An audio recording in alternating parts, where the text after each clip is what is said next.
Hazrati Navoiy, "O'tdi umrim naqd g'aflat, birla nodonlikda qayf.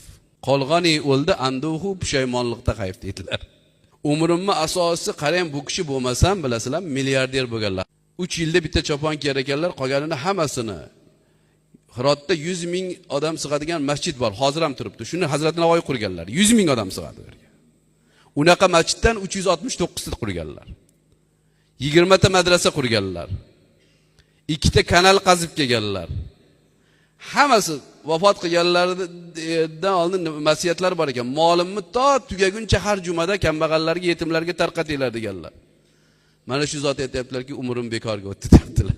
Endi biz nima deymiz? Hamma birovni birov nima qila boshlaymiz. Sen unaqasan, sen bunaqasan. Abdulaziz Qori kam aytadilar, Alloh rahmat qilsin. Oy, sen yomonsan deyishlik yomon bo'ldi. Men yomonman deyishga ham o'tinglar dedilar. Allohning do'sti bo'lasizlar.